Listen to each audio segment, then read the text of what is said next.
So, for today's video guys, ayan, ipiflex ko sa inyo yung aking tanim na niyog. So, ngayon mahaba na siya guys, pero nag-start pa lang sana siyang nagbunga, kaya lang natapat kasi siya sa kanal. So, gusto ng iba guys na ipaputol.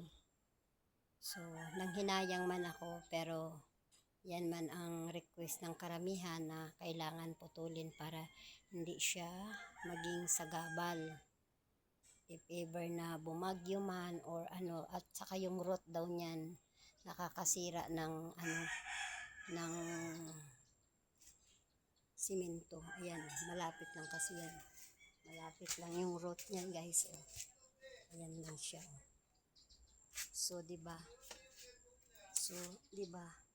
Sayang man kasi pag nagtanim ka at nakikita mo yung lumalaki, nag-grow, tapos gusto mo na siyang magkabunga, ayan. So hindi natin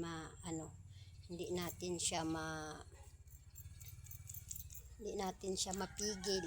So sayang lang. So yun lang guys, yung talagang manghihinayang ka. Ayan na yung hobby ko guys, dumating na. Ayan o. Bababa yan pa ng motor. So, ayan. Ito lang naman yung mga surrounding yan.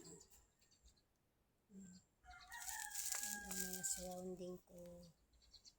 Yan, may saging pa dyan. More talagang Tapos, dito naman sa unahan namin guys, may puno siya ng, ayan, ito mangga. Kaya lang laging pinuputulan. And then ito may puno din ng santol. Diba? Okay lang sana kasi na ng shadow. Nakakatulong. Pero kung nakakasira din naman ng paligid, lalo na yung malapit lang sa backyard mo, masisira. So, mayroong iba na ayaw. So, igugo natin. Paputol na lang natin para, diba, mas okay. Susunod tayo sa mga rolls. Yan pa guys, oh, may saging pa ako.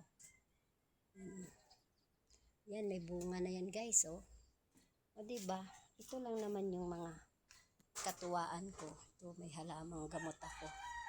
Ito guys, ang mayana leaves. So, yan, diba? Ganda. Tapos, dyan, dati may papaya ako. Pinutol ko din. Kasi nga, ayaw nila. Okay, yun lang guys. Bye-bye. Thank you for watching and God bless everyone. Have a nice day.